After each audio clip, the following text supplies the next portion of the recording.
minority. So why are they being picked up in majority? If you think it's an act of Kashmir militant, if you have got records, we have got no doubt with that. But do you mean to say the LTT can't come to Bombay? Do you mean to say Ulfa can't come to Bombay? Do you mean to say 6 terrorists can't come to Bombay? You cannot say 100% this act have been Muslim. You can say high possibilities, and if you show proof, we are with you. What we are trying to tell you, that identify the people who are responsible, catch them and punish them. But not thousands of people, innocent Muslims, being rounded up. Terrorism is not the monopoly of any religion. It is not. Terrorism is not the monopoly of any religion. It is not. We know there are several records. Just a couple of months back, according to the ATS of Maharashtra, 16 members were arrested from a hardcore Hindu organization. They were involved in 3 bomb blasts in mosques. Mahmudi Mosque in Parbhani, one of the mosques in Jalna, one in Pune, 3. And recently on 6th of April, in one place, by mistake, a bomb detonates, by mistake. While they were making a bomb, it exploded. It killed 4 people and 11 were injured. When inquiries were made, many people belong to the same hardcore Hindu organization. And they found there that the plan was that to attack the mosque in the guise of Sikh. You know, this took place in Nanded. Sikh, why? Because there was a rift going on between the Muslim and Sikh. A Sikh girl married a Muslim boy, so there was tension, so they wanted to take advantage. So they wanted to do an act in the guise of Sikh. There are cases we know that Hindus have attacked wearing caps and beards. So you can't say 100% Muslims are involved. Maybe high possibility, I'm not saying no. Recently, a few days back, on Friday, 8th of September, 4 bomb blasts took place in Malegaon. One outside one of the mosques, one outside a graveyard, in which 35 innocent Muslims were killed and more than 100 innocent Muslims were injured. Again, prime suspect, LET. Can be, but not prime. Imagine, it is a game plan. It's a name game. If you go to America, it's Al-Qaeda, here it is LET. According to an article that came in the DNA on the 6th of September, a person by the name of Joseph, he writes that the foreign experts, they tell that if you involve yourself too much in the blame game, you lose focus and the main culprits are never caught. You do a proper investigation. If really they're caught, they have to be punished. Irrespective whether the terrorists are Muslims or non-Muslims, whether they belong to Kashmir, whether to Pakistan, whether Ulfa, whether LTT, if they are proved to be involved in that, they should be punished. I am not here to support any terrorist act, not at all. But if you want to get to the bottom of it, you should know that this should be done meticulously. We should take the citizens in confidence. One of the other cause is the media. Mainly that media which is controlled by the politicians. We have to be careful of this. And this media, they can convert black to white, day to night, hero into a villain, villain into a hero, and we see that very often. If you see my tapes, I've given very such examples. But in India, it's fortunate that the more popular media is not controlled by the politicians, and we find that this media really gave the true picture, whether it be the Gujarat riots, the Bombay riots in '93, or even today, when innocent Muslims are being harassed, the media, whether it be the newspaper, the news channels, they have really given a true picture of what's happening. Not 100%, sometimes they get involved in news which is sensational, so when they get the news without checking up, they give it. It's sensational, they give it. But as a whole, we have to agree, the media has been honest. I'm talking about non-Muslim media. I'm not talking about the Muslim media. And here we find that they were honest and they projected the real picture. But what we have to be careful is of the media which is controlled by the politicians. And as far as the judiciary system is concerned in India, the innocent citizen of India, especially the Muslim victims, we have faith in the Indian judiciary system. Though some people say that some are corrupt, they are blaspheming the community, but as a whole, we know most of the judges, they are upright and they are honest. We only hope that these people are not influenced by the politicians. So far I know most of the judges, they don't care much for the politicians. If once the politicians get hold of the judicial system, then God save this country. Yet, we have faith in the judicial system.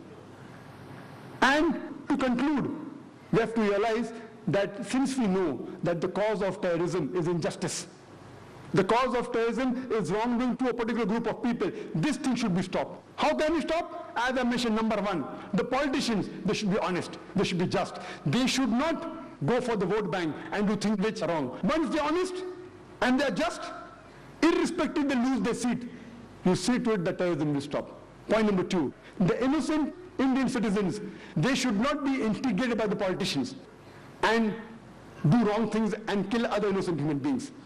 Point number three, the police, they should be upright. They should be just. If someone is being harmed, they should see to it that is protected. They should not be ploy of the politicians. I know there are times that they can be transferred, but if every policeman in India is honest, the new policeman who is transferred will also be honest. So what will the politician do? If 100% of the policemen, I'm not blaming all of them, please don't get me wrong. I know most of them honest, they want to do, but because they're under the pressure of the politicians, they're afraid that they'll be transferred, they'll be harassed. But if all the policemen get together and say, let's all of us be honest, if they transfer you, the new person coming will also be honest. So there itself, most of this trouble of injustice will stop. And last but not the least, people cannot take the law in their hand. They cannot kill other innocent human beings even if they belong to the same community who has an injustice on you.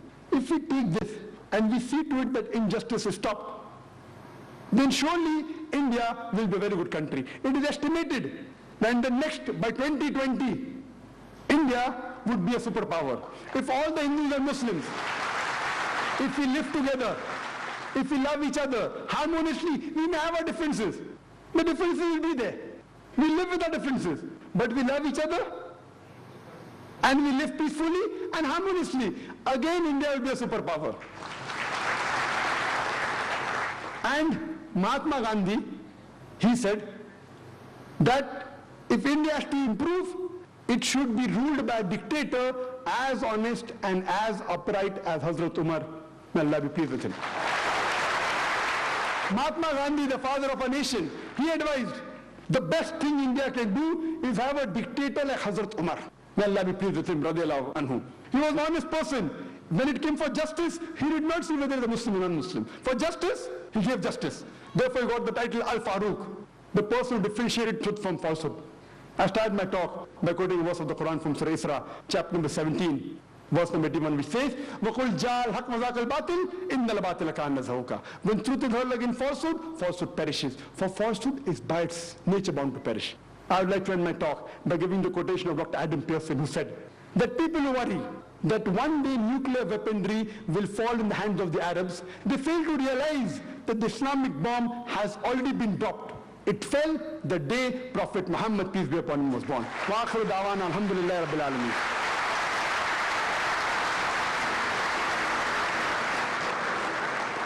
Jazakallah, thank you for your appreciation of the talk. We wonder how awesome and corrective would be the question and answer session. We start the question and answer session quickly. May I point the rules? Your question should be on the topic, it should be brief and to the point, and only one question at a time may be asked. 5 microphones have been provided in the auditorium, 1 on my left for the gents, 1 on my right for the gents, 1 in the rear for the ladies. On the first floor balcony, 1 more microphone, number 4 for the gents. Those who would like to ask questions are kindly requested to line at one of the mics to put forward your question. Yes, the brother here can put forward his question. Microphone number 2. Yes, brother. We will request you to ask quickly and briefly so we can cover more in the less time we have. Yes, brother. Assalamu alaikum, Dr. Zakir Naik. My name is Muhammad Arafat. I am a student. You said in your talk, 2 wrongs does not make a right. A few months... We'll allow non-Muslim the first preference, please. So any non-Muslim in the queue, they're most welcome. It's always a policy in our organization that we give first preference to our guest. If any non-Muslim like to ask a question, they're most welcome. Any non-Muslim, with the brothers and sisters, they're most welcome. The time is limited. So any non-Muslim who would like to ask a question, they would be given the first chance. A non-Muslim, yes brother, most welcome. It's not the monopoly of any religion, it is not. मेरा नाम श्याम है, श्याम सुनार। मैं मराठी महानगर paper में काम करता हूँ, पत्रकार हूँ। आपकी बातों से मतलब मेरे पास शब्द नहीं है क्या बोलना, लेकिन ये मुझे लगता है कि भारत में हिंदू और मुस्लिम एक होने के लिए कुछ ना कुछ होना चाहिए, ऐसा मुझे लगता है। मैं करता आया हूँ 10-12 साल से, लेकिन आपके मुंह से मैं ये सुनना चाहता हूँ कि भारत में बस्ती में, मैं तो 40 गांव इस गांव में रहता था, मुंबई में रेजुलेटी के लिए आया हूँ। बस्ती बस्ती में जो हिंदू और मुस्लिम हैं, इनके दिल में अगर गलत फहमी है, और वो है भी सही मायने में कुछ हद तक है, तो वो दूर करने के लिए आपकी क्या सुझाव है कि हिंदू और मुस्लिम दोनों कम्युनिटी के लोग कैसे इकट्ठे आ सकते हैं? Well, that's a very good question. That what is the suggestion from me that how can we get the Hindus and Muslims on a common platform? How can we come together? The reply to this is, I have given a talk on similarities between Hinduism and Islam. I have given the talk in Bombay, I have given the talk in Chennai, I have given in other parts of India, and we find there that tens of thousands have attended. In Bombay about 20,000, in Chennai a similar number, and other parts of India. And many non-Muslims have attended, many Hindus have attended, thousands of them, and many of them told me that Brother Zakir, there was a person, just a comment, that what I did not know about Hinduism in the past 40 years of my life, I have learned in the past 4 hours. I follow the guidance of the Quran of Surah Al-Imran chapter 3 verse 64, which says, Ta'alaw ila kalmatin sawa'in bayna bainakum. Come to common terms as us and you. Which is the first term? Allah na'budu illallah. That we worship none but one God. What we realize, that I don't believe in interfaith dialogue. We say that Hinduism is the same, Islam is the same, Christianity is the same. This is just a gimmick. If I ask the Hindu Pandit, will you become a Muslim? He'll say no. If I ask the Muslim, will you become a Christian? He'll say no. If I ask the priest, will you become a Hindu? He'll say no. So what is same? It's not same. We have to agree that there are differences, but there are similarities also. Let us agree at least to follow the commonalities. What is different, keep it aside. So what I say, that take all the religious scriptures, whether it be the Bhagavad Gita, whether it be the Veda, the Upanishad, the Bible, the Quran, at least what is common, what is different, keep it aside, we can discuss some other time, but at least what is common, let us agree to follow it. And I showed so many similarities. So many. So you can refer to my video cassette. And what happens, many of them are not aware, the Muslims are not aware of their religion. Similarly, the Hindus are not aware of the religion. Many of the Muslims objected, similarity between Islam and Hindu is impossible. So many of the people came to the talk to attack. The Rabbi Amboli, what nonsense. Hindu and Muslim same. Ho hi nahi sakta hai. But when they heard the talk, they were shocked. Those who came to attack, they agreed with the talk. Similarly, many Hindus came. So what we realize, that what is common we should follow. And number one is Allah na'budu illallah, that we worship none but one God. That's the most common thing, and which you can give quotations. And we can give quotation from the Vedas, from the Bhagavad Gita. It is mentioned in the Chandogya Upanishad, chapter number 6, section number 2, verse number 1. Ekam evidityam, God is only one without a second. It's mentioned in the Shvetashvatara Upanishad, chapter number 6, verse number 9. Nachasya kasij, janita na chadipa. Of him, there are no Lord. He has got no parents. These are Sanskrit quotations. That means Almighty God has got no parents. He has got no Lord. Furthermore, if we analyze, it is mentioned in the Shvetashvatara Upanishad, chapter number 4, verse number 19. Natasti pratimasti. Of that God, there are no images. There is no pratima, there is no photograph, there is no idol, there is no image. Same thing in Yajurved, chapter number 32, verse number 3, Natasya pratimasti. Of that God, there are no images. So if you go back to your Vedas and your religious scriptures, it speaks about one God. So people many times are not aware of the scriptures. And when the question just a couple of days back, I had given an interview to Star News. They asked me, Brother Zakir, what is your view regarding Vande Mataram? Can the Muslims say or not?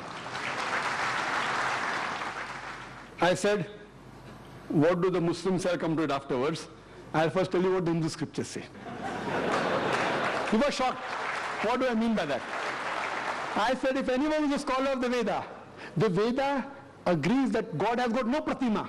So when you say Vande Mataram, that this country is my mother and you call it God, a person who is a scholar, I'm not talking about the normal people who don't know about the scriptures. But you ask a scholar, he will say that Vande Mataram goes against the Vedas. Because Vande Mataram in no less than 3 places it says, I bow down to thee. I worship thee. If you see about the Arya Samaj and you see the various top scholars, they think according to the Vedas, idol worship is not permitted. There are verses in Bhagavad Gita, chapter number 7, verse number 20, which says that you should not do idol worship. So here when you go back to your scriptures, unfortunately, they believe in a form of pantheism. So even according to the Vedas, if you're a good scholar, this song, Vande Mataram, that I bow down and I worship thee, as I quoted in Sanskrit about Upanishad, it's against. Even in Islam, there are 12 lines which are objectionable. 3 times it is said, Vande Mataram, which means I bow down to thee. If once it says that this country is my mother, once it says I will kiss the feet, once it says about the divine things, about the smile, talking about divinity, it calls it Lakshmi, it is called Durga, all these things are objectionable. We Muslims, we love this country, but we will not bow down to anyone but to Almighty God. Even a mother who was born in a womb for 9 months, we love her, we respect her, but we will not bow down to our mother, to our own mother. The number one human being who we love and respect in the world after Allah subhanahu wa ta'ala, it is Muhammad sallallahu alaihi wasallam. We will even not bow down to a prophet Muhammad, peace be upon him. Is it required that we should sing this song, Vande Mataram? It is a political gimmick. Politicians, they thought they get the vote bank, they even made a gimmick on the date.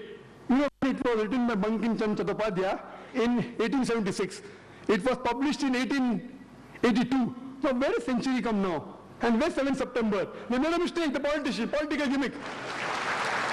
Furthermore, even a Muslim living in Saudi Arabia, he cannot bow down to his country, Saudi Arabia. Even a Muslim living in Pakistan cannot bow down to Pakistan. It is shirk. So to say that the Indian Muslims are not patriotic, it is our religion. Our creator, our God who has made this country is far superior. So we love this country. When required for the truth, we are willing to die for this country. But we will not bow down to anyone but Almighty God. We would prefer questions from non-Muslims first because we have a limited time. I think it would be fair to the occasion. And people who would like to ask questions on slip can kindly write on the slips and pass it on down the aisle. Yeah. Any other question with any sister there? A non-Muslim sister? Yes. Assalamu alaikum and good evening to everyone present here. My name is Preeti Sethi. I would like to ask you, sir, as in your talk you have said that Osama bin Laden, we can't consider him as a terrorist as it is said in BBC and CNN channels, but at the same time we get the same information about the bomb blast and the count which we get about the bomb blast on the same channels, so whether it has to be believed or no. Thank you, sir. The sisters asked a very good question, very relevant question. I said that when we talk about Osama bin Laden, that if we get information on BBC that he's a terrorist, we don't have to believe. But when we get the count of the bomb blast, do we have to believe?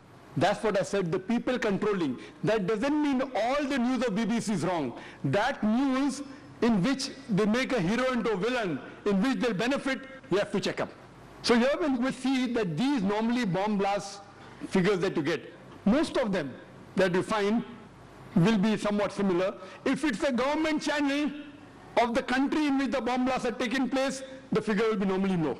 Why? Because the government wants to show that less people have been killed. Like the police commissioner wrote to me, 187 people killed. Newspaper writes 207. I don't know who's right. I'm not saying that Commissioner A.N. Roy is lying. I'm not saying that. Please don't get me wrong. So here we have to realize when we get information, we have to see the proof. When we see the proof about Osama bin Laden, even on the channel, it is mentioned prime suspect, sister. Prime suspect. Prime suspect. Do you know, if you go to the website of the US Department of Justice, InfoPolice, there it gives the list of the terrorist organizations. Terrorist organizations. 43, 60% are Muslim. Can you guess which is the most popular terrorist organization? Can you guess Muslim terrorist organization? Can you guess? No, sorry. Which is the most popular Muslim terrorist organization? Al-Qaeda. You don't get a prize for that, very easy. Al-Qaeda. According to the US Department, you know how many attacks? How many attacks? Ulfa, 749 attacks. Al-Qaeda, only 28. Out of that, 26 alleged, 2 Al-Qaeda claims they did it. According to the site of US Department of Justice, Al-Qaeda claims, all alleged, not a single proved. Even on the official site of US Department of Justice, not a single attack of Al-Qaeda has been proved. I'm not going to support Al-Qaeda. You know, when Yohan Redley went to Afghanistan, she was arrested by the Taliban. She comes back and she asks the question, what are your views about Al-Qaeda? She replies, I doubt whether Al-Qaeda exists. So sister, what I'm trying to tell you, that when you get the information, if you are a man of the media or a person of the media, you can realize and you know that this information mostly will be correct, this has to be checked up. So what we have to realize that it is suspect, prime suspect, prime suspect. Even on CNN and BBC, even though they say it's a prime suspect, they're treating him as though he's a culprit. Can you go and kill thousands of Afghans only because of prime suspect? Not even proved. So, but natural sister, when we hear the news, we have to realize that who controls the news, what is the agenda behind, and then we have to be careful what news you take and what you quote. Hope that answers the question, sister. A non-Muslim brother? The question has been put forward by my non-Muslim friend. Okay, we'll allow that. Okay. Assalamu alaikum sir, myself Saif and I am a management student.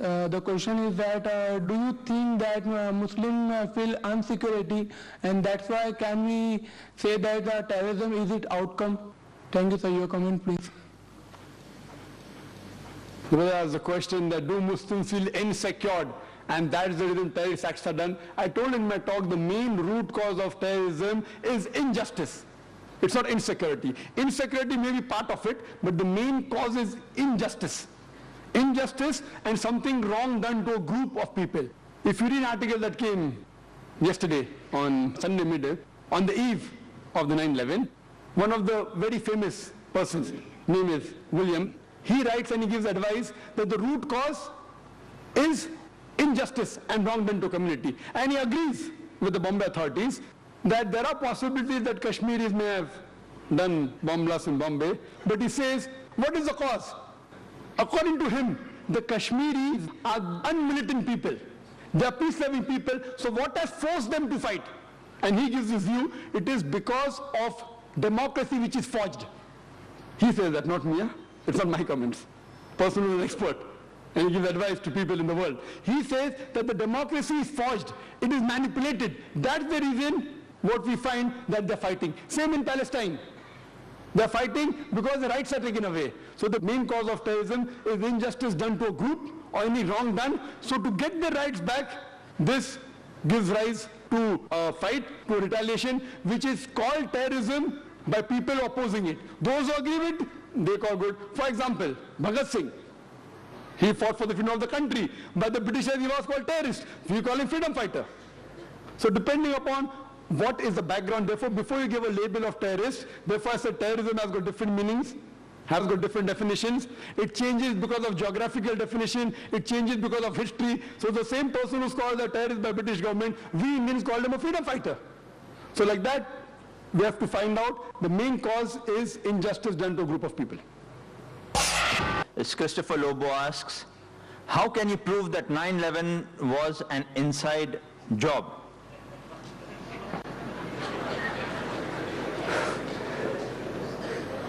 Brother Lobo has asked that how can I prove 9/11 was an inside job?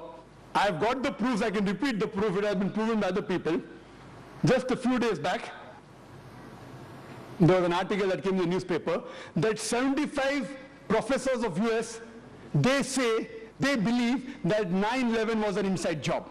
And in the article, it was mentioned, it came in Times of India, I think on the 7th of September. It says that 75 professors and scientists belonging to different universities from different parts of US, they believe that 9/11 was inside job. And they say that there were some politicians in White House who have engineered the destruction of the Twin Towers.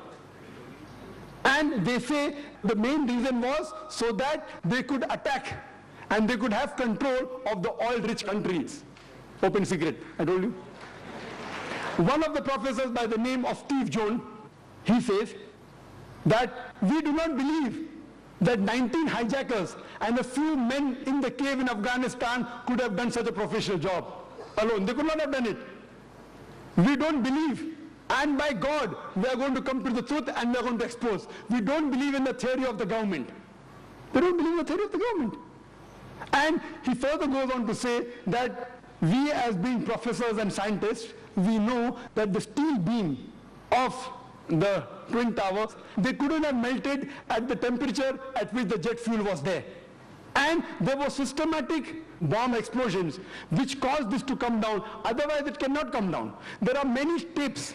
There are many books written against it. I happened to watch many of them. I even happened to watch the video recording of this Professor Steve Jones. And yesterday's paper, we did another news. 3 days later, Professor Steve Jones sent on a paid leave. Imagine, paid leave. There are many tapes. If you happen to watch one of the tapes by the name of Loose Change, 9/11, it was done by a young American of 21 years old. He makes a 1 hour documentary. There are many are there. This 9/11 documentary, it has corrected clips from the various of CNN, of Fox Channel, all the news clipping, he took interviews, etc., and made a 1 hour documentary. And then he says that people who saw the airplane, they said it cannot be a passenger carrier. It looked like a military plane. It didn't have any windows. And when he shows the shooting, when it comes close to the tower, there's another firing done from the wings, which hits the Twin Tower before the plane. Then further he goes on to prove, he says that he had statements of the management, the construction company, which had constructed the Twin Towers. They said, it's impossible. The Twin Tower were made to withstand storm, to withstand tornado.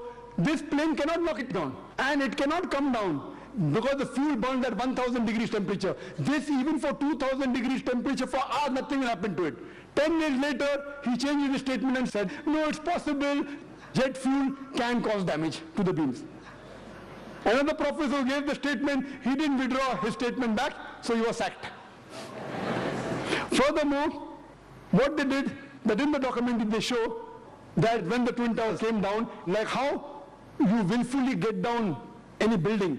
And he gave statistics that many buildings in New York, tall skyscrapers, 40 floors, 60 floors, they caught fire for many hours, but none of them came down. It is the first building in the history of USA. It has come down that way. And he showed photographs that when building is deliberately brought down, how do they get down that explosion? The same way it came down. There was systematic bomb blast, and people who went to rescue, whether it be the firemen, they were interviewed, they said that we were thinking that someone up was pressing the bomb button, and the bombs were going out, boom, boom, boom. So how the Twin Towers come down? They have given proof. Furthermore, they say that all the proofs given by the government, they analyzed. They said 19 hijackers, some of them, they were trained as flying off the plane. They went to the university and they interviewed the professors. Do you think that this person can do such an act? Impossible. The way the plane took a turn, and I have personally spoken to senior pilots who have flown big Boeings and Airbuses for several years, they said it's impossible to take such a turn. And imagine just a new person of few hundred of us takes a turn. What the experts say, it has to be a military plane. Furthermore, information given by the government, phone calls were there. Phone calls said that they said the passenger in the plane, they claimed that they were hijacked. One of the phone calls was by a flight attendant. She says that buildings, water, my God. She's been flying for 12 years. Haven't seen buildings in New York? Another person, he says, Mom, this is Mark Bingham. Mom, can you hear me? We are being hijacked. Do you believe? The question to be asked, if I'm going to speak to my mom, I will say Zakir. I will not say Zakir Naik speaking. He said I'm Mark Bingham. Mom, I'm Mark Bingham. If Mark has to speak to the mom, he will say Mark. He will not say Mark Bingham. He gives systematic proofs. Do you speak to your mother telling your surname? So all the proofs, all the phones were taped down, and then he did a survey that can the mobile phone work at 32,000 feet. When a survey was done at 4,000 feet, the chances of mobile working is 0.4%. At 8,000 feet, it is 0.1%. And 32,000 feet, it is 0.006%. 0.006. There's no chance. And the documentary says that today, USA is spending millions of dollars to reach mobile at that height. In 2001, they did it. Then there are many documentaries. Then the documentary says that there are black boxes. Every plane has got 2 black boxes, and the black boxes can withstand a temperature of 3,000 degrees centigrade for several hours. And in just 1,000 or 2,000 degrees, all the black boxes have been destroyed. He goes on systematically, and immediately after a couple of weeks, Osama bin Laden, he gives an interview on the Ummah magazine, and he says that I am a Muslim, I will not lie. According to me, killing innocent women is prohibited, it is wrong. Killing innocent children is wrong. Killing any innocent human being is wrong, and Islam condemns it. Osama bin Laden giving an interview and saying that. A couple of days back, you get a video clipping from Al Jazeera. Osama bin Laden training, 9/11. Because 75 professors say it's an inside job, now they manipulate, and after 5 years they're showing on the television. Why? So here we realize everything, it was inside job. And these 75 professors, they have promised, by God, we will come to the bottom of it. Regarding the second attack at Pentagon. At Pentagon, when the airplane crashed, there was no scraping on the grass. Nothing. Only a hole in the Pentagon. And the hole was only equal to the body of the plane. And we see a crater, and they showed on the television, but when the wings went, the wings weren't seen outside, neither were the window pane damaged of the Pentagon. If a plane body goes in and the wing stays out, either the wing will remain outside or the window pane will damage. The building was intact. So how could only in the circumference of a body of a plane, how can the wings go in as well as the tail? It is fabricated. The people who said that, the plane went just 40 feet above my head. Today science tells us that if Boeing is flying at 40 feet above my head, that car will fly away. An interview was taken of ex-military person. He said it sounded like a missile. It had to be a missile. The missile would make that hole. And there was no debris. There was debris, only little bit debris. There was no part of the plane found there. There was only a small engine of a fighter plane found there. Even in the other place, they only find the crater. Time doesn't permit me. The amount of ample of evidence given there, even a fool will know that this was an inside job. But it doesn't convince George Bush. And what they say, the reason is only to attack Afghanistan, Iraq, and then Iran. They have been predicting that Iran is going to be attacked. They want to have control of the oil-rich countries. So this terrorist attack is for what? One is injustice. Second is for money, it's for power. And many politicians find that he's going to lose the vote, he creates a fear psychosis. Okay, you better elect me, or the Muslims will get you and they elected. Same thing in Gujarat. A fear psychosis was created. If you don't elect us, the Muslims will kill you, and the government came back in power. So what we realized, that this was nothing but an inside job. And there are several tapes, several VCDs available, 9/11, loose change, then Fahrenheit, many. And if you see all this, it is a blatant, open secret that this attack on the Twin Towers was done by George Bush himself. Yeah. The last question of the day. So my question is very much basic to you. I believe that, as you said, terrorism is a fight against injustice, right? I also believe that terrorism is somehow a fight against the government by common people. किसी इंसान के साथ अगर अन्याय होता है तभी वो जाके मजहब के नाम पे लोग इकट्ठा करता है, फिर he tries to fight against whatever has happened to him. But what I believe is एक इंसान, एक normal person, if somebody, हम में से अगर कोई गुजरात में होता तो शायद हम भी वही करते जो उन्होंने किया. मतलब और आप क्या कर सकते हैं? आप पुलिस पे आपको भरोसा नहीं है, जुडिशियल सिस्टम 10 साल लगा देगी, तो एक नॉर्मल इंसान का कौन सा ऑप्शन बचता है अगर उसके साथ कुछ बुराई हो तो? What would your advice be to a normal man like me if something like this happens to me? What should we do? I agree with you. What you are saying is that if it happened with you or me, when we see our family members being killed in front of us, our mothers and our sisters being raped, our houses being, what will you do? And I agree that what you do the same thing. A normal human being will do that. That's normal. Unless we have so much faith in Almighty God. I do agree with you. 99% human beings, unless he's wearing bangles, otherwise, this is a normal reaction. Unless a person has faith in Almighty God. Even I would want to do the same. If I did not know my Quran, if I did not know from the Quran, it is wrong. Because if I kill an innocent human being, I am behaving like the same person who's caused problem injustice to me. Just because someone does injustice to me, it does not justify me to kill other innocent human being. Just because somebody has robbed me, I can't go and rob a third person. If I catch the person responsible and book him and punish him, that's a different case. But I cannot kill any innocent human being based on the logic of the Quran, that it prohibits you from killing any innocent human being. Because I know the Quran, I will not retaliate in that way. I will try and get evidence. I will try and convince the government. If he goes scot-free, what I say, that all those people responsible for these terrorist acts, whether done in Gujarat, in Bombay riot, whether the politicians, whether the police, whether people who have killed, whether the people who did the bomb blast, even if they go scot-free in this world, on the day of judgment, God will surely punish them.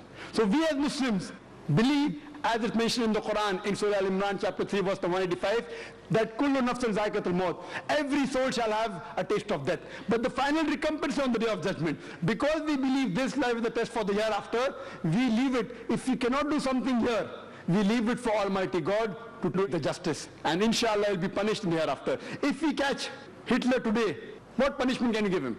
6 million people in Syria, what punishment can you give him?